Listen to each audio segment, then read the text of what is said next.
ধুর, ভাল লাগে না। দিদি তো সামনে এসে আমার সেলফিটা নষ্ট করি। তুমি সেলফি তুলছো, আমিও সেলফি তুলি তোমার সাথে। যত সব আদে খেতা, সর সর বলছি। কেন মা, আমার সাথে ছবি তুললে কি হবে? ঢং দেখে বাঁচি না। তোর সাথে ছবি তুলে পোস্ট করি আর সবাই জানুক তোর মতো দামড়া একটা মেয়ে আমার আছে। তুই আর তোর বাবা তো তাই চাস। কি বলছো এসব মা? তুমি এমন করছো যেন আমি তোমার মেয়ে না। তুমি আমায় কুড়িয়ে দিয়েছো। জ্বালিয়ে মারলো। শর্ত দেখি, এখনই আমার পছন্দের ব্লগারের ভিডিও আসবে। কিন্তু মা, ভাত রাখবে না? না রাখলে আর কতক্ষণ আমি না খেয়ে থাকবো? সকালেও তো মুড়ি চিবিয়েছি, সেই মুড়ি আর কতক্ষণ পেটে থাকে? এত যখন খিদে লেগেছে, যা নিজে গিয়ে রান্না কর। দূর হ আমার সামনে থেকে। মোবাইল ফেলে এখন আমি কিছু করতে পারবো না। রেহানা আবারও মোবাইল নিয়ে ব্যস্ত হয়ে পড়লো। ওদিকে ক্ষুধার যন্ত্রণা সহ্য করতে না পেরে মৃত একাই রান্নাঘরে পৌঁছে গেল। খিদে পেটটা কেমন চৌচৌ করছে, আমি আর পারছি না। কিন্তু মা তো মোবাইল নিয়ে বসে আছে। আমি বরং রান্নাটা করে ফেলি, একটু পর তো বাবাও চলে আসবে। মৃত্যু নিজে চুলা জ্বালাতে চলে গেল। তখন একটা আগুনের ফুলকি এসে মৃত্যুর হাতে পড়তেই মৃত্যু চিৎকার করে উঠল।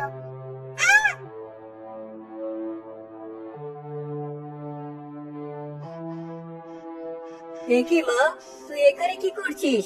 ওঠ ওঠ বলছি। আহারে, কচি হাতটা বুঝি পড়েই গেল। না বাবা, কিচ্ছু হয়নি। বললেই হলো। আর বলতো, তুই এখানে কি করছিস? তোর মা কোথায়? ও, বুঝেছি, তোর মা আজও রান্না করতে আসেনি। কি করছিস এই নবাবজাদি? নিশ্চয়ই মোবাইলে ঢুকে আছে। আজ ওর একদিন কি আমার একদিন। হ্যালো গাইস, আমি আবারও চলে এসেছি আপনাদের প্রিয় রেহানা। আজ আমি আপনাদের সাথে অনেক গল্প করব।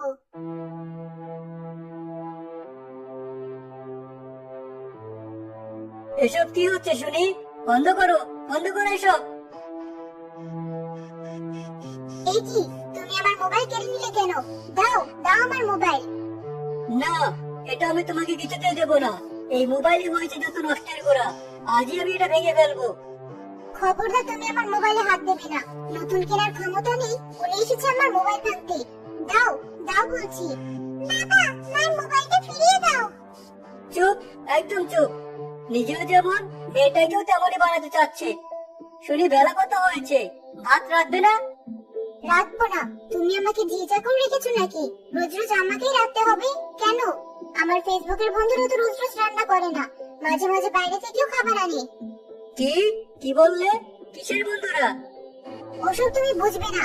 এবার দাও আমার মোবাইলটা, দাও। এখনই আবার আবার আরেকটা লাইভ আছে। ওসব আবার বুঝেও কাজ নেই। যাও রান্না করো। বললাম তো আমি এখন রান্না করতে পারবো না। এবার দাও আমার মোবাইলটা। বেশ, তাহলে আজই আমি এই মোবাইলটা ভেঙে ফেলবো। তখন দেখবো সারাদিন কি করে মোবাইল টেপো। কি বললে? আমার মোবাইল তুমি ভেঙে ফেলবে? তাহলে কিন্তু তাহলে কিন্তু কি? তাহলে আমি আজই বাড়ি থেকে বেরিয়ে যাব। কি বললে? বেরিয়ে যাবে?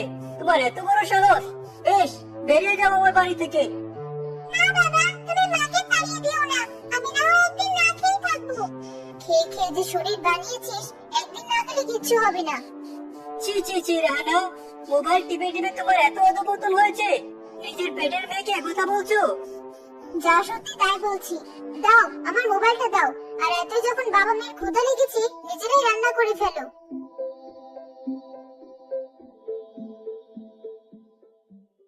কাঁদিস না মা, সবই আমাদের কপাল। কিন্তু দেখবি, একদিন তোর মা ঠিক সব বুঝতে পারবে। কিন্তু ভয় হয় সেদিনে খুব দেরি হয়ে যায়। অত চিন্তা করো না বাবা, মা যখন খিদে লাগবে ঠিকই ফোন রেখে রান্না করতে আসবে। তোর মাথায় কত বুদ্ধি। চল, আজ তোকে আমি রেস্টুরেন্টে নিয়ে গিয়ে খাওয়াবো। খিদেতে পেটটা চৌ চৌ করছে। কিরে মিতু, তোকে না তখন বললাম ভাতটা রান্না করে ফেলতে, আর এখানে বসে বাবার সাথে গল্প করছিস? কি কি বললে তুমি? এতটুকু মেয়েকে দিয়ে তুমি রান্না করাবে? তোমার এত বড় সাহস! তোমার মেয়ে এত বড় হয়ে গেছে আর বাড়ির কাজ শিখবে না? মোবাইলের চার্জ শেষ, এইমাত্র চার্জে রেখে আসলাম। তাই তো ভাবলাম যতটুকু সময় মোবাইলে চার্জ হবে খাওয়াটা সেরে নি। আর এখন এসে দেখছি রান্নাই হয়নি। কিন্তু মা, আমি তো চুলায় ধরাতে পারিনি। এই দেখো, চুলা ধরাতে গিয়ে আমার হাতটা কেমন পুড়ে গেছে। আচ্ছা মা, তোমার কাছে কি আমার চেয়ে মোবাইলের দামে বেশি? আমি কি তোমার কিচ্ছু না? হ্যাঁ, মোবাইলই আমার কাছে বড়, কারণ এখানে সবাই আমাকে অনেক ভালোবাসে। এসব তুমি কি বলছো মা? মোবাইলের ভিতর যারা আছে তারা তো আর তোমার সাথে থাকে না, কিন্তু আমরা তো সারাক্ষণ তোমার সাথেই থাকি। তবু ওরাই তোমাকে আমাদের চেয়ে বেশি ভালোবাসে। হ্যাঁ বাসে। বেশ, যাও তাহলে। আমি তো বাবার সাথে যাব। বাবা বলেছে আমাকে আজ নাকি রেস্টুরেন্টে নিয়ে যাবে। কি? নিজেরা হোটেলে খেতে যাবে আর আমি বাড়ি বসে আঙুল চাবাবো? বেশ মা, তুমিও চলো আমাদের সাথে। না, আমি যাব না। মোবাইলে আমার অনেক কাজ আছে। আর তোদের যা চেহারা, তোদের সাথে বাইরে গেলে লোক আমাকেও কথা শোনাবে। যাই, আমি বরং মোবাইল টিপে টিপে একটু মরেছি বই। না, এবার একটা বিট করতেই হবে। যা হচ্ছে মোটেও ভালো হচ্ছে না। এমন চললে আমি ওকে ওর বাপের বাড়ি রেখে আসবো। এই কথা তুমি মুখেও এনো না। যাই হোক, মা তো আমাদের আপন মানুষই। সামান্য ভুলের জন্য মাকে তুমি তাড়িয়ে দেবে? সে দেখা যাবে। এবার চল তো আমার সাথে। না বাবা, আমি যাব না। মা যখন খিদে পেটে মরে যেতে পারে, আজকের মতো আমিও না হয় মরে গিয়ে নেব। বেশ, তোদের ভাবির যা ইচ্ছে তোরা তাই কর। সজল রেগে বাড়ি থেকে বেরিয়ে গেল। মিতুও মন খারাপ করে তাদের পুকুর ঘাটে গিয়ে বসলো। আমি কোন পাপের শাস্তি পাচ্ছি? আজ নিজের মা সামান্য মোবাইলের জন্য আমার কত কিনা বললো। আমি কি সত্যি মায়ের কাছে কিচ্ছু না? আহারে, এতটুকু মেয়ের কি এমন কষ্ট যে এভাবে কাঁদছি? আমি থাকতে এটা কিছুতেই হতে পারে না। জল পুকুর থেকে বেরিয়ে এলো। জলপরীকে দেখে মিতু ঘাবড়ে গেল। এ কি? এ আমি কি দেখছি? ভয় পেও না ছোট্ট মেয়ে, আমি জলপরী। আমি তোমার কিচ্ছু করব না। এবার বলো তো, তুমি এখানে বসে কাঁদছো কেন?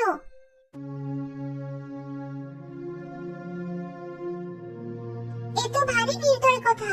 নিজের মা হয়ে কেউ এতটা নির্দয় হতে পারে? এর জন্য তোমার মাকে তো অবশ্যই শিক্ষা দেওয়া উচিত। না না জলপরী, তুমি আমার মাকে কিচ্ছু করো না। শত হলেও সেটা আমার মা। সত্যি, তোমাকে দেখে আমি মুগ্ধ হলাম। তবে তোমার মাকে তো আমি শিক্ষা দেবই।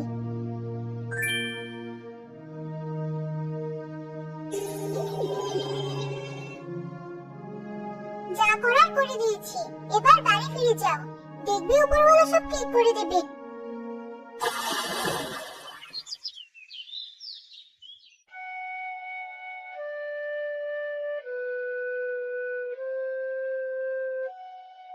মা, আমাকে না হয় এক বাটি মুড়ি দাও।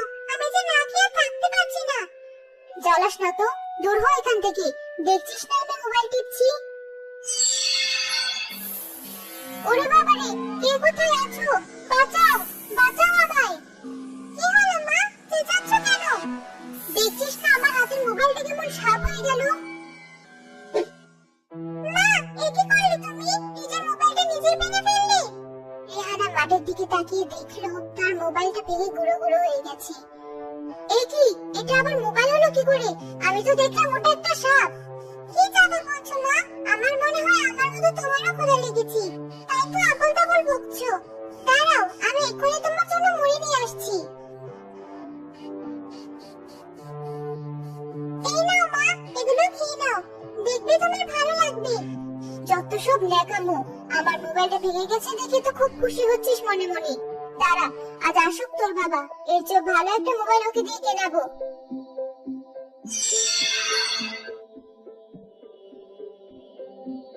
এই কি? এটা মোবাইল হলো কি করে? এসব কি হচ্ছে আমার সাথে? কি কথা বলছো মা?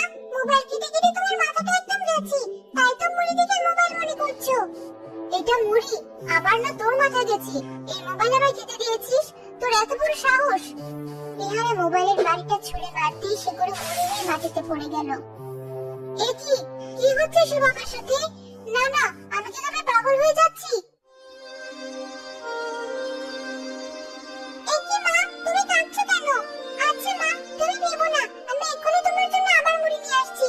কি করবো বলো? আমি তো আর ভাত রাখতে পারি না, তাই তোমার ভাত রেখে খাওয়াতেও পারছি না। মিতুর কথা শুনে প্রথম রেহানার খুব মায়া হলো, আর সে তার নিজের সব ভুল বুঝতে পারলো। আমায় ক্ষমা করে দে মা। কোথায় আমি তোকে মাথায় করে রাখবো, ভাত রেখে খাওয়াবো, তা না, উল্টো আমি তোকে রাখতে পাঠিয়েছিলাম। আমি তো মা না, আমি পাষণ্ড। আমায় ক্ষমা করে দে। কেঁদো না মা, আজ বাবাই মিলে বাবাকে বলি তোমার জন্য নতুন মোবাইল কিনে দেবো। না মা, আমি আর মোবাইল চাই না। ওই মোবাইলের কারণেই আমি আমার সংসার, সন্তান সবার কথা বলতে বসেছিলাম। কিন্তু আর না। আরে, এ আমি কি দেখছি? কিরে মিতু, তোর মায়ের আবার কি হলো? আজ তো দেখছি সূর্য উল্টো দিকে উঠেছে।